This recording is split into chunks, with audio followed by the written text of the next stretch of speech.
The Consortium, a miniature war game, role-playing game, hybrid game. Gosh, I'm not really sure. It's a little hard to tell from the text on the page. As we always say around here in the House of Wargaming, believe one who has tried it. I haven't tried it. Maybe you won't believe me when it comes to how the game plays. But after watching this video, maybe you'll believe me when I say you might want to pick up a copy of this. I'm going to leave that decision in your capable hands. As a reminder, the purpose of my review is to show you the game, help you decide for yourself whether it's the right game for you or not. No judgment here. Is this a good game? Is it a bad game? I don't know. I can't say. Haven't played it yet. Around here, we believe the old adage, believe one who has tried it. I haven't played this game yet. In fact, there's some interesting things going on in here, but I'm getting a little ahead of myself. Before we talk about the Consortium, I do need to lay out a few reminders, a few little conditions on my review, and then I want to talk a little bit about I want to do a little meta-analysis of these low-energy, low-prep flip-through videos. A lot of guys, it's kind of the open boxing, what do you call that? The unboxing videos for our little hobby is like the board game people where they every week they buy a new game and they kind of fumble and they do the little tactile thing and they talk about how nice it's got a hard cover and boy, the paper sure is good. And it's like, bro, can you just show me how the game plays? Can you tell me whether the game is fun? Like that takes a lot more effort. Doesn't really feed the algorithms. People don't do it. And here we go into the meta-analysis. But we're engaging a little bit of that. Hey, it's Saturday morning. The birds might be a little louder than usual. I've been busy. This is what I have time for. And sometimes it's nice just to put these little, analysis videos on. Now, with all that out of the way, it's not all out of the way. Spoiler alert. This was sent to me by a commenter. Hey, Mr. Wargaming, would you be willing to show the world my game? Oh, yeah, of course I would. Now, I won't always be able to do that. As I said, life is busy, particularly now that I'm important at work. Oh. But whenever possible, I do want to try to highlight these games that are made by true independents. There's a lot of guys out there that are full-time game designers, and because they're not aligned with a $300 million studio, we say, oh, well, they're independent. But,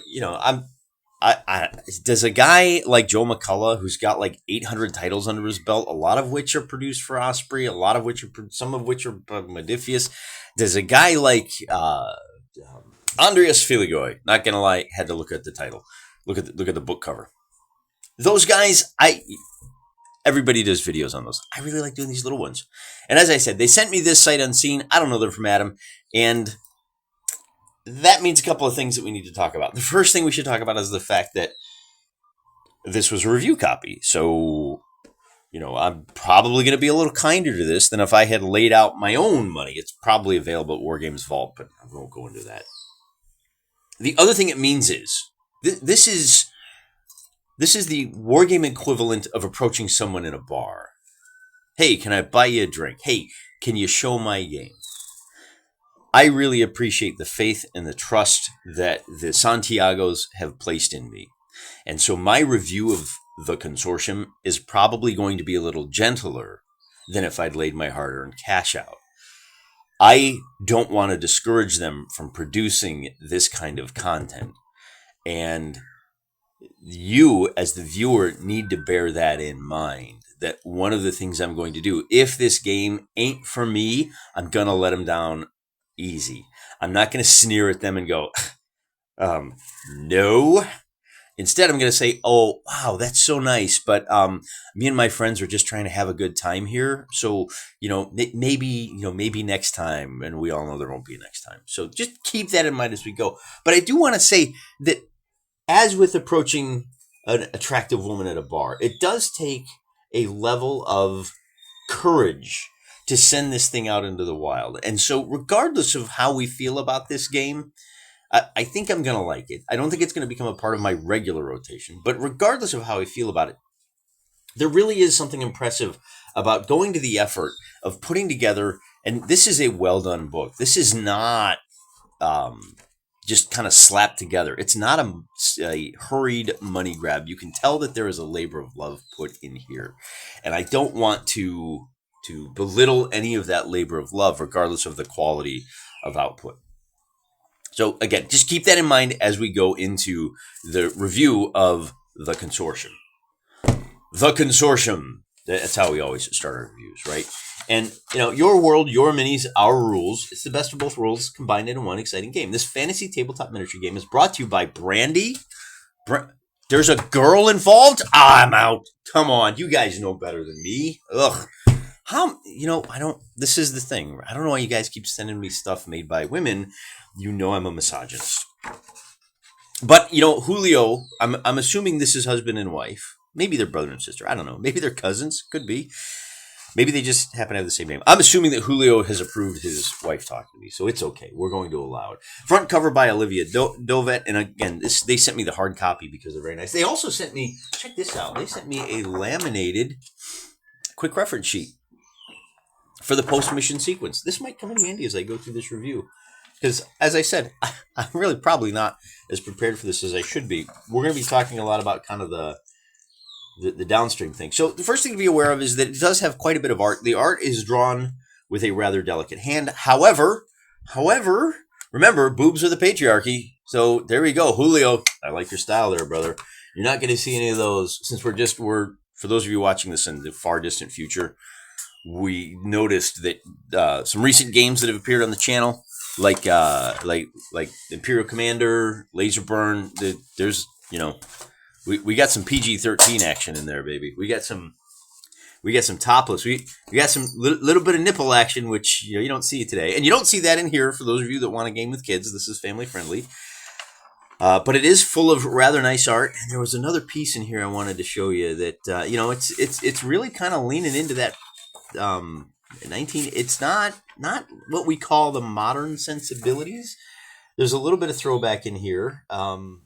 There you go. It's party time, man. Would my paladin have a field day in this target-rich environment? But like I said, this is not your typical modern day. On the other hand, in addition to this, you got this piece of art. I guess this one's for the ladies. I'm not sure what's going on there, but we'll just kind of ignore that for the sake of. We got some asceticism there in the form of the art. So the art is nice, and then I'll even want to highlight here, since you guys are watching. Probably, I don't know. I hope more people buy this than watch this video. But on the off chance that more people are exposed to this video than the game itself, I did want to just throw down this page, which has fantasy versions of the artists themselves, kind of self-portraits as they view themselves in their own mind's eye. Helps personalize the game. Maybe this is part of why I'm being kind and generous with the game. I mean, I don't have to be. It's a good game. Spoiler alert. It's a nice game. There's a lot of interesting things going on in here. But this does kind of help make a connection between the reader and the artist, which I think it's a nice touch. I wish more games would do this. I guess that's what I'm saying. Thumbs up on that one. But enough about all of that. It's got a good doggo. How can you not like it? If the game isn't a friendly game, why is it friend-shaped, right? As we say these days. Enough about all the silly stuff. We are here for the experience. Hello, nurse. We are here for the experience. There's the Rat Queen, man. One of my characters is the Rat King. I think he found his queen.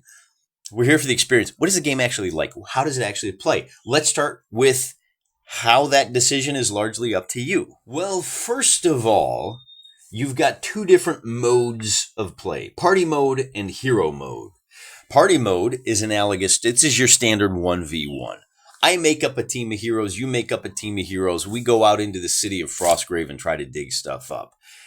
That kind of thing. Maybe we're opposing each other. Maybe we're helping each other. Maybe we just have zero-sum goals that we're both pursuing. In hero mode, you've got 4 people. Each player takes on a different character. Well, what does that tell you about the game already? Well, first of all, it tells you that the complexity of the characters, of the figures on the table, changes based on your own personal preference.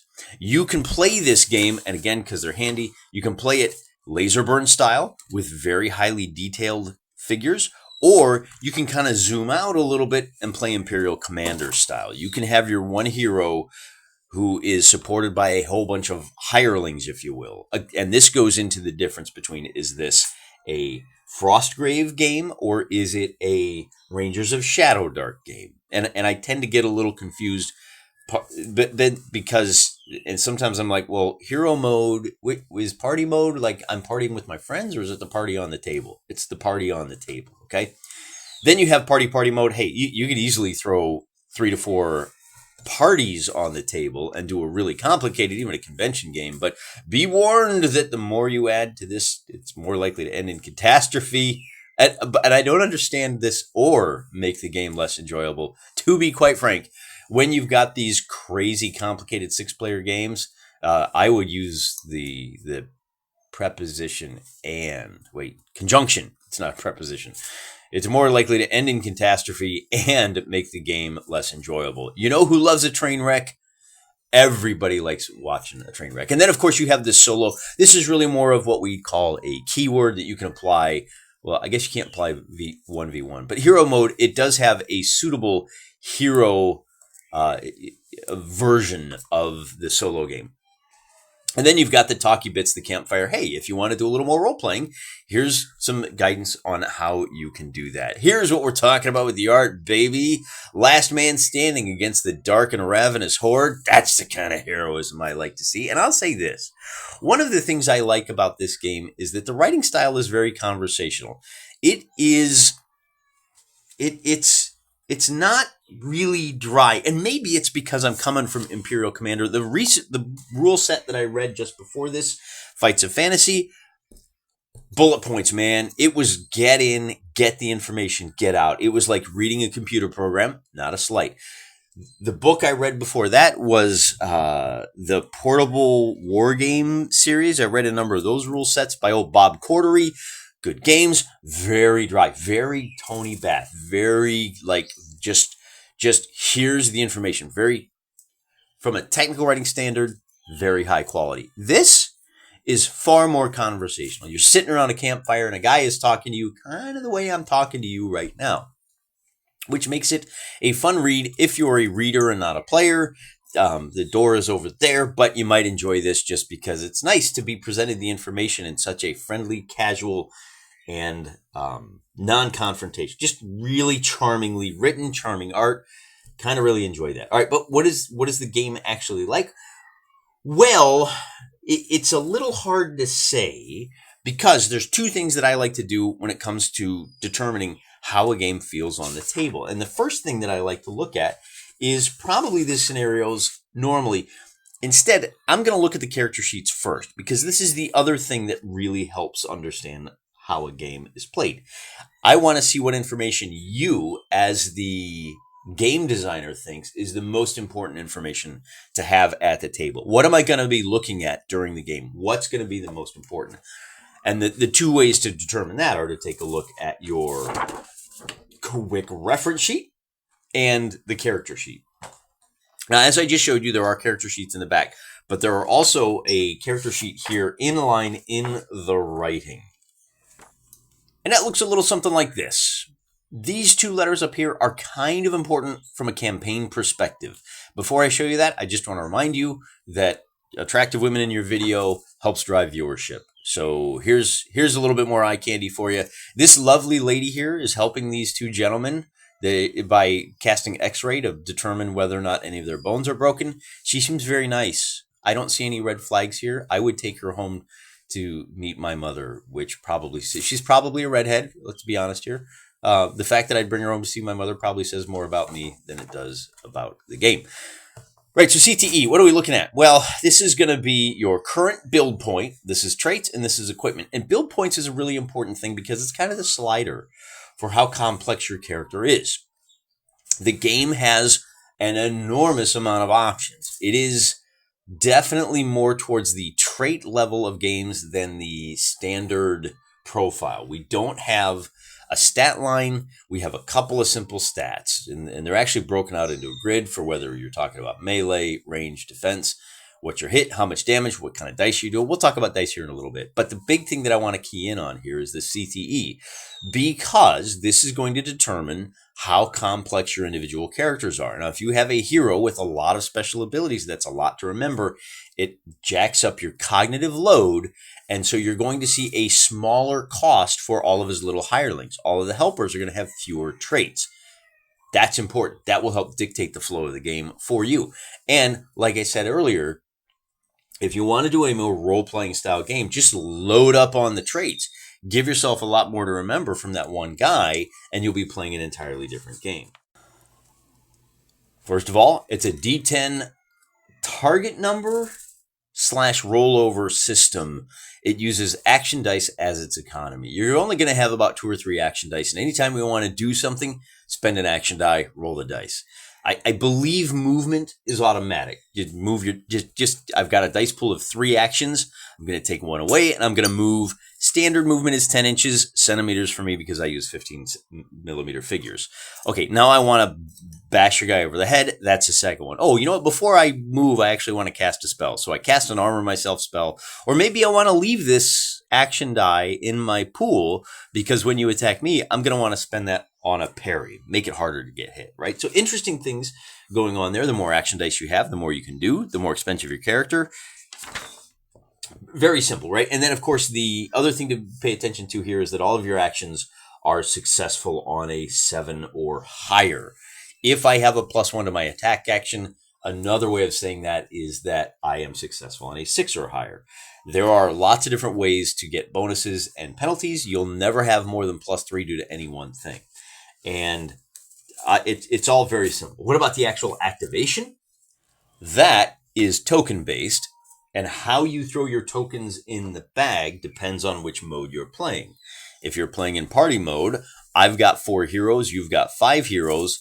I'll throw 4 hero tokens in the bag. You'll throw 5. We'll draw them out at random. Everybody's only going to get to activate one time. But if I draw as a cut, you get to choose. I can throw 1 token with a name on it for each of my characters. Hey, number 1 is the fighter. Number 2 is the wizard. Number 3 is the cleric. Number 4 is the thief. And then if I draw, whichever one I draw, he has to act. Completely random.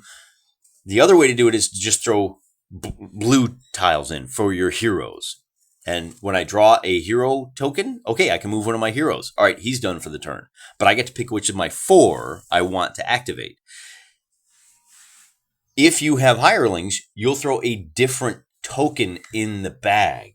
And when I draw that token, see, NPCs get their own token unless stated. And this is, I need to sit down and play it. I really need to understand this. I think when you draw that NPC token, your little hireling token, all your hirelings act.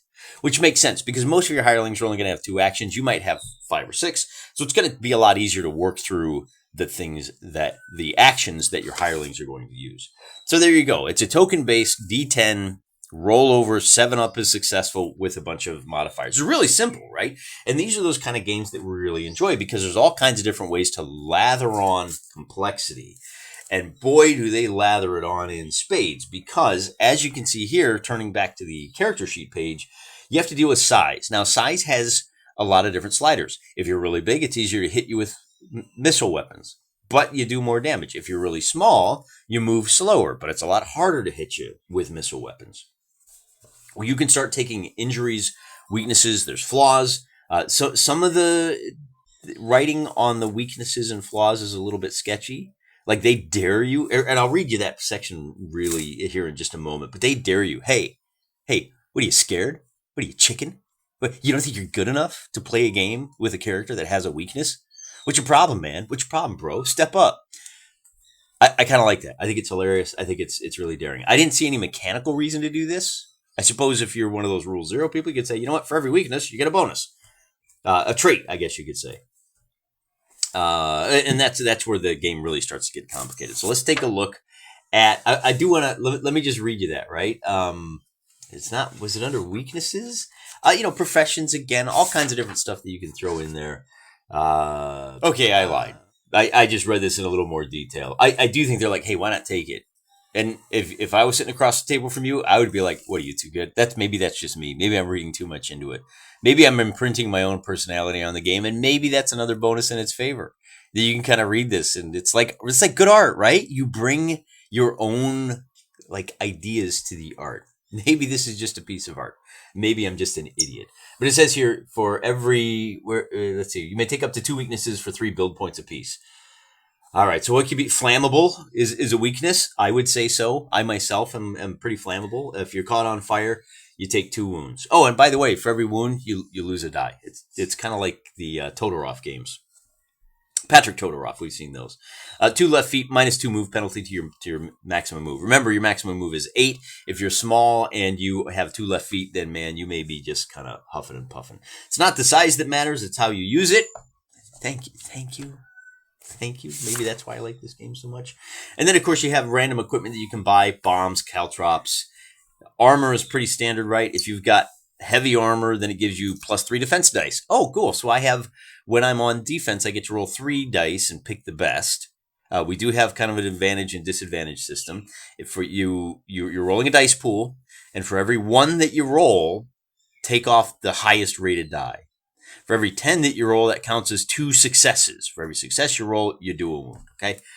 If you're in heavy armor, your max move goes down, but you get you get +3 defense dice and +1 to the defense rolls. So now when I get hit, I make my armor save. I'm going to be saving on a 6 instead of a 7. And then, of course, if you're going skyclad, it's free, and you get +2 evade dice, so you can dodge rather than just defend, and you're going to be a little bit faster than the average Joe. Layer on shields, melee weapons broken down into just 2, 4, 6. So missile and melee weapons broken down into 6 different varieties. So already you can see that, a sword and board, my favorite character, is going to play very different from somebody with an arcane staff. But I did want to mention that spellcasting, I think, is rather interesting because it's a level up sort of thing. Here's some more traits and advantages, just picking some out at random. Long shot, increase your effective range by half, rounded down to the nearest hole. What kind of range are we looking at on these missile weapons, I hear you ask? Well, there's only 6 different types. So thrown weapons, 5-inch range. A bow has a 10-inch range. Now, there are 3 range bands, so the bow actually has a full range of 30 inches. Unless you have that trait we just talked about. With the long shot, your effective range is increased by half, right? So 15 inches, no penalty. 30 inches, you're fine. You can actually fire a total of 45. You might even be able to fire further. Just the penalties get higher and higher. Fewer dice and then negatives to those dice. But we do have the spells here. Defensive, and again, look at all these traits, man. There's so many different ways. Ironclad. You may reroll your defense dice once. All dice must be reloaded.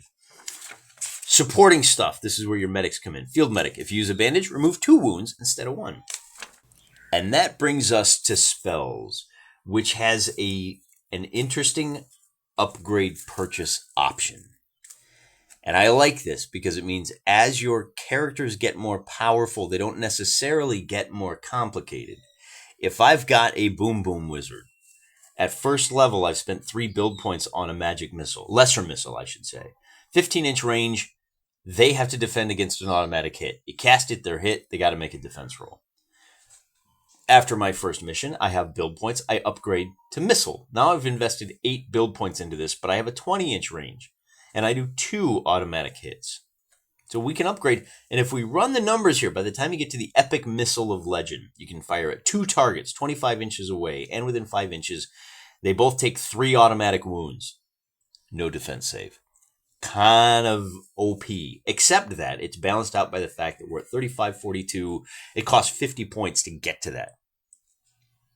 So that's interesting. And of course, we've got a lot of different spells. You have enhancements you can buy. Hone, when using your action dice, you gain +2 casting dice. Oh, but you have to have develop first.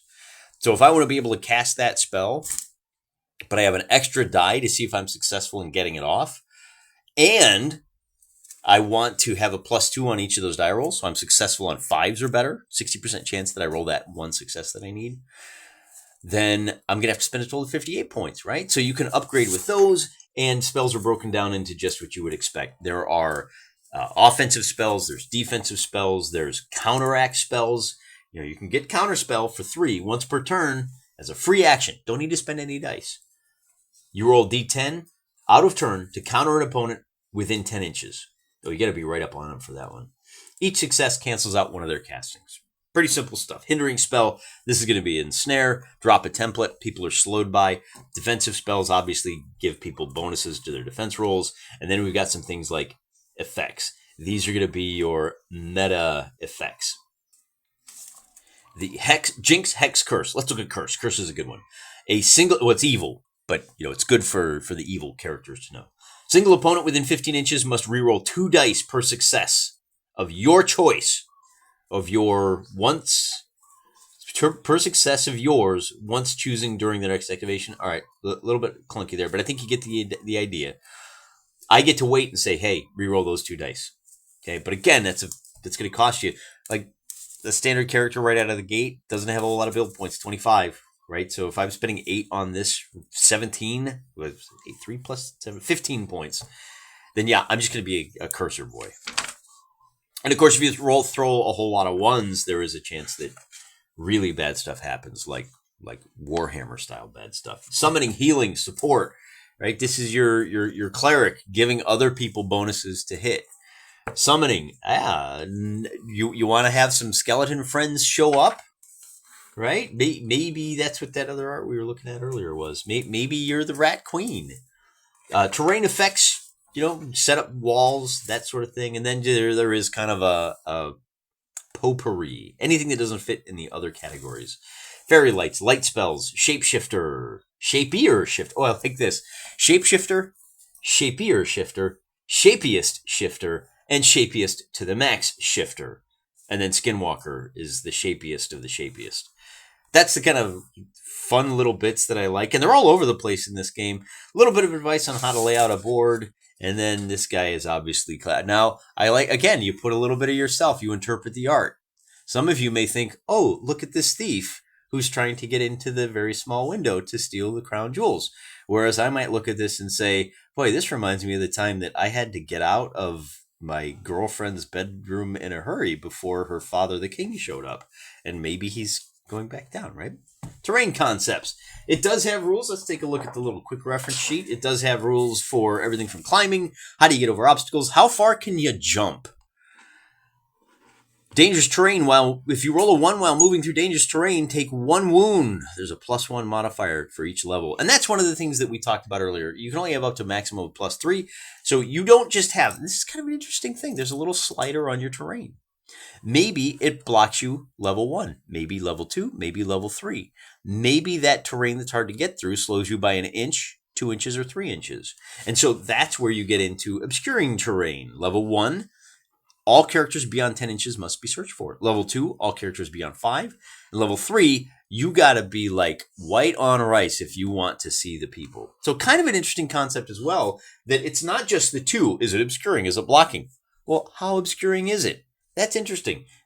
I think they've presented it in a way that will make it simple to use on the table. If I put my little forest template down with 1 tree, that's obscuring 1. Or is it cover 1? Yeah, or it's difficult 1. It says for every level, it's -1. So if I have 1 tree, slows you by 1 inch, your maximum move, if any portion of your move is through those trees, your maximum move is reduced by 1. If I put 2 trees, oh, very easy. It obscures by 2. You can only see 10 inches into it, and you lose 2 inches of movement. If I put 3 trees or more, because 3 is the max, slows you by 3, right? You can only see 1 inch into it. They do have some nice rules for high ground, and then, spawning and building monsters, and then we get into the last thing I want to talk about is, I haven't talked a whole lot about it's pretty sketchy, the background, which is fine. It's just enough. They've built this concept called the Consortium with guilds that allows it, basically puts you on adventure paths. And so you do have these in-game events. Total chaos, roll 2 more. Well, that doesn't help me out, does it? What might we have? All party members gain Defender and Inspire because of flawless teamwork. So random events can happen to really affect things. So here we have 10 different scenarios. And I'm just going to key in on one of these. This is for the Ministry of Founding. And you can tell from the fantasy version of the Hammer and Sickle, they're a bunch of dirty commies. I ain't working for these guys. I don't know. Commie money spends as good as anybody else's money. You can ask the major news networks that. Rescue me! A group of explorers has been taken hostage. We got our standard rescue mission here, right? But how do you actually set that up? And these are you can play through them in order, right? And you have a nice little campaign. You can roll a d10 to just select one at random. But this gives you that 1 paragraph. And let's do click, click, boom, because I like the name. When the first settlers abandoned their homes and villages, they planted mines in the hopes of protecting their settlements until they could return. Ministry of Founding has decided to reclaim those settlements. Unfortunately, anyone who knows where the mines were placed has long since perished. To make matters worse, those minefields are now overrun by vermin. Oh, vermin. I hate those guys. We cannot afford for their pestilence or the bombs to take us out before we reclaim what is rightfully ours. We are going full Reconquista, baby. Your party will start on the south half of the board. When you arrive, you can barely make out the faces of the explorers. Wait, that's Rescue Me. What am I talking about? Click, click, boom. As you trudge through the thickets of brambles and patches of soft moss, you come to what seems to have been a clearing at one point. So this kind of deviates from the standard, hey, there's a ruined village, go investigate. Oh, it's zombies, surprise, that we see in like way too many of these games. Party members deploy from the south, and then you get how many mines are there on the field? Are you don't hurt me? Please don't hurt me? Are you hurt me plenty, or are you nightmare mode? Put 15 mines on the field. You got to clear them all. Deploy, and then at each movement, including deployment, roll a d10. You make your search modifiers on the following list. Search modifiers may be applied, with the exception of ones. Mine detonates. At the end of each movement action you take, roll on this. So you're not putting tokens on the board. As you move, you might trip the IEDs. The mine detonates near you, you lose the rest of this activation. You don't find one, you find a mine. You find and collect an intact mine. This can be lost in the same way as consumable items, and then monsters are worth up to 10 points each. The monster player, or the AI, may place monsters on the board before the start of the first turn within 10 inches of any table edge except the deployment edge, obviously. How many monsters are there? And what do the monsters look like? Well, let's take a look at that. So here's the idea. At the end of every movement, for the first 15 movements, you're going to have to roll on this, right? Or you're going to have to move until you find 15 mines. So 7, 8, 9, 10, that means you have a 40% chance. Oh, wait, no, this is finding a mine. This is finding a mine. So on a 1, 2, 3, 7, 8, 9, 10. So 70% of the time, which means you have to increase this number by that lost 30%. So you're 20 movements onto the table. If I got 4 guys, that's going to be 5 turns, unless I'm moving twice per turn. But anyway, long story short, I got to trigger 15 of these. Whether it hurts me or helps me is it doesn't matter. And at the same time, I got to deal with how many monsters are there on the board, right?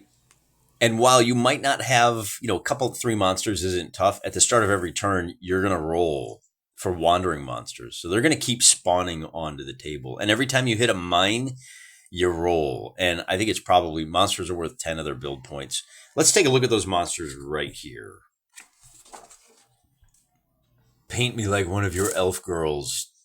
Lol. I like that. Cracks me up. I'm just kidding about the bestiary. There isn't one in here. They do give you some options. Here's how you spawn and build monsters. They may have some abilities that you don't. You're going to have to build your own, at least until the Santiago's write and put on the market a bestiary of their own, which I highly recommend. I think it would be very helpful for this game, particularly for those of us who are lazy, or alternatively, those of us who have kids. One last thought, and I'll share with you the second page of the artist's kind of self-portraits. I believe this is Anthony Alvarado, based out of San Antonio, Texas. Blair Vason is an artist living in the greater Chicagoland area.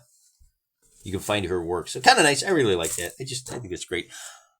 One last thought. I really like reading a book that is just pleasant.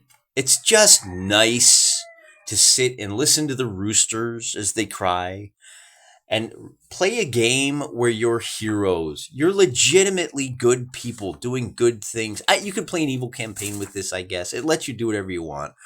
But I'm just so burnt out on, like I said, maybe you're not a good person. You're climbing out of the princess's window after having, a little bit of fun time with her and her rats. So many games these days are predicated on the notion that everything is terrible and then you die. And I guess just try to survive for whatever for a while. The kind of muddy, gross, gothic is how they look. These people are very different. They're getting along. They're having a good time, right? You got this is probably me in the friend group right here reaching up. But you may laugh, but I spent the same amount as he did, and per capita, I got a hell of a lot more beer. This is delightful. It's enjoyable. It's fun. It has such an optimistic and positive outlook on gaming and on the tabletop. It's just really nice to to read a book by nice people for a change. And I don't know if this is for you. I don't know you. You don't really, you see this through, you see my life through a keyhole. This is how much of my world you see. Oh, look, he's an owl. No, he's about to stab you in the face with a, well, I don't even know what that is. Some kind of weird axe thing. It's nice, man. I'm more like this, guys. This is the kind of game that I want. Life is hard, and it seems like the bad guys are winning all the time. And this is the kind of fantasy that I want. I want to escape from the drudgery. I want to get out of the mud, and I want to see myself. Look here, Anthony. You've inspired me, Anthony. I want to show you that picture of him again. This is how he sees himself in the mirror. This is how you should see yourself. And you should see yourself reflected on the table, not as a disgusting, broken person just trying to get by another day. You should see yourself as a knight in shining armor. You should see yourself as a person who is strong enough to wield a great big honking sword like this, but you still take care of the little kitties. That's the kind of game the Consortium is, and that's the kind of game that I've been looking for. How fun is it to play and experience? I haven't the slightest idea. I haven't done it. But I'm gonna take you along for the ride because I kind of like this game. I kind of like you guys. I like you so much. Until next time, and thanks. So thanks again. We have a little fun with the ups and the minuses, but Julio, thanks for coming along for the ride. Brandy, Julio, thanks for letting Brandy help. Really appreciate you guys. Really appreciate the book. I hope this has inspired some of you to come pick it up. I don't know where. I'll look at and maybe they were in the comments once to say, hey, how can I send you my game? They're probably in the comments again. Make sure you say hi. Make sure you tell them how much you appreciate this game, even if all you get out of it is this goofball video for a little while. Give it a look. The Consortium. Good morning, Wargamers. I'm praying for you.